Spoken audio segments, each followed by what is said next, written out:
Good afternoon po sa lahat. Welcome to my mini vlog. Ito po ang mga masisipag na tagahiwat, tagaluto. Hello po. Ano po yung niluluto nyo? Ano po yung lulutuin nyo? Kilawin. Kilawin po. Sa ano namin yun? Higado. Higado po. Ayan po. Akala ko makilawin. Pambupis yata. Tignan nyo po. Ganito pong mga Ilocano. Ano naman luto po ito? Ayan, kasama yun. Kasama po yun. Wow. Ito naman, darling. Sharin. Ayan po sila. Oh, napakasipag po. At ito po yung kanilang cook na pinakamaganda sa balat ng lupa. At saka mabait. Biyoda at maganda. Hello. Ayan po yung kanya niluluto. Yummy po. Ayan po. Ang Kapampangan po ay marunong pong magluto at napakasarap po ang kanila. Pineapple. Luto. Niluto po sa pineapple yan. Matamis-tamis na kabsat. Ayan po. Kaya ganito po tayo dito kasi kaya po may handaan kasi dahil po namatay ang aming mother. Ito po.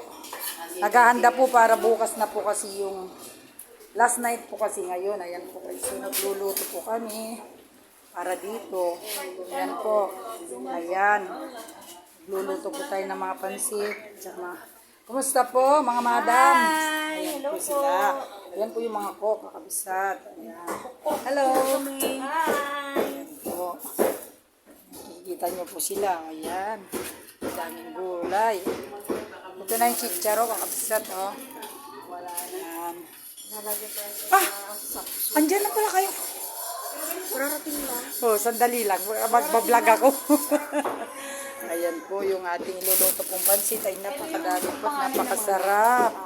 Ito po ang masipag na pamangkin ka, na masipag kahit anong handa, laging nandito na tumutulong. Hello, masipag daw ako. Sabi ni tita ko maganda. Thank you, ay tita ko paano maganda. matulungin at masipag sa lahat ng bagay. Gawin na natin lahat habang nabubuhay. Wow, correct. So iluluto yan ng chapsuy?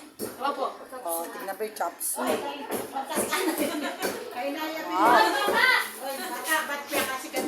Ay! Ay! Kini! Kini sa guli! Lagwa! Yan ay sunog! Hihina mo lang. Yan, okay. Masyado pong mga nervyosa yung mga babae.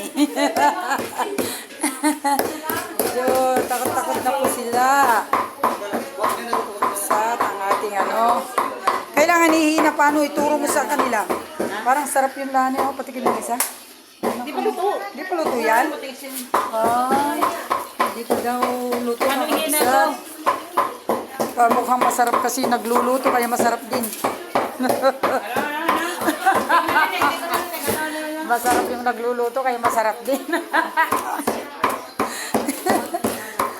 Ayan po, ang napakasipag. Halos hindi na niya mabuhat ang isa.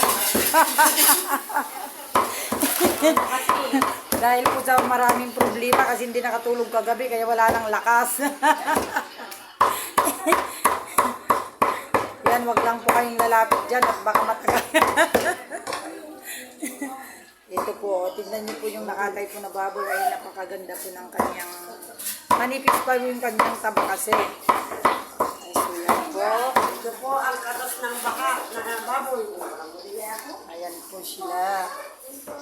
Masat. Ito naman po yung mga dumalo para makipaglibing bukas. Ayan po. Hello. Ito po. Kumusta naman po ang biyahe niyo, madam?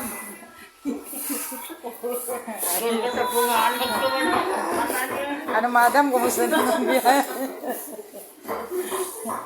Ito po, kasi dito po sa bahay, maluwang po. Maraming mga tao. Naman ginagawa itong dalawa pong ito. Nag-jijis sila. Ayan po yung dalawa. Kakabsat ng tulda kasi may patay po dito sa bahay.